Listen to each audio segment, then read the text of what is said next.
అద్భుతం. ఆటలు, చిన్న చిన్న కథలు, మంచి చెడు, పండగలు ఇలా ఎన్నో నేర్పుతారు వాళ్ళు. అమ్మా నాన్నలతో కంటే తాతలతో స్నేహం ఇంకా బాగుంటుంది. అయితే పెద్ద కొద్దీ తెలియకుండా వాళ్ళకి దూరం అయిపోతాం, చాలా మిస్ అయిపోతాం.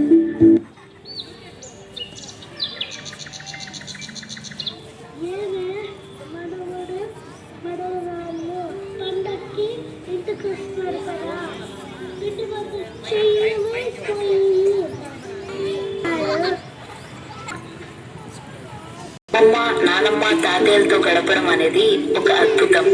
ఆటలు, చిన్న చిన్న కథలు, మంచి చెడు, పండగలు ఇలా ఎన్నో నేర్పుతారు వాళ్ళు.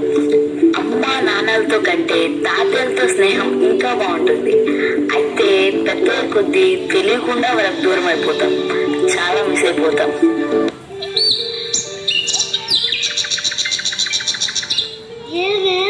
మనవడు మనవరాళ్ళు పండక్కి ఇంటికి వస్తున్నారు కదా, పిండి వంటలు చెయ్యమైపోయి.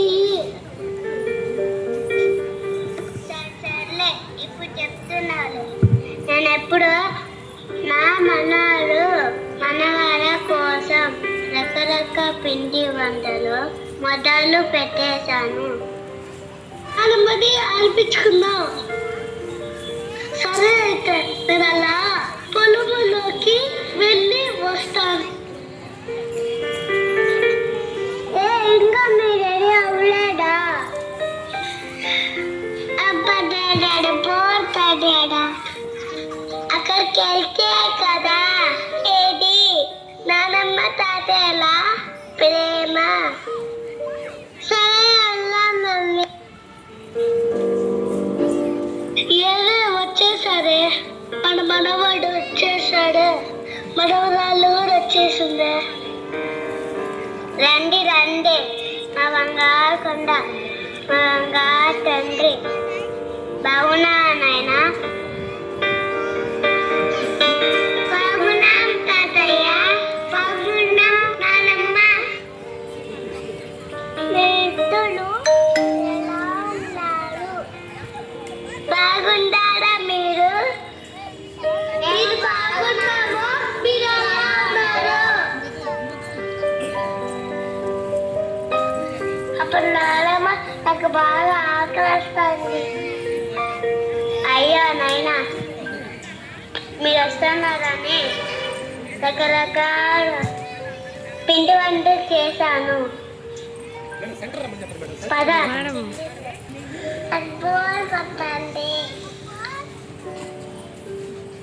రాబోరా, నీకు ఒక కథ చెప్తాను.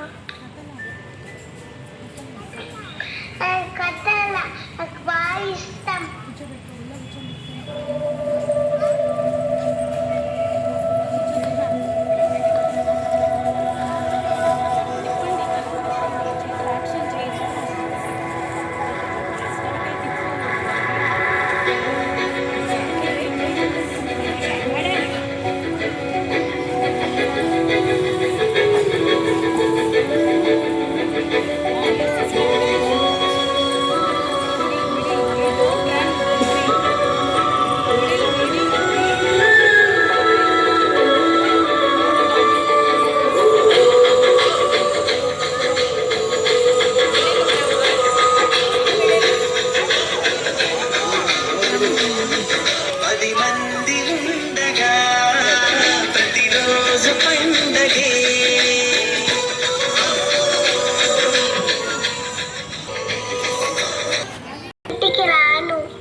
మనం ఎవరినైనా మనతో ఉన్నప్పుడే ప్రేమించాలి, గౌరవించాలి, వాళ్ళ విలువ తెలుసుకొని మెలగాలి.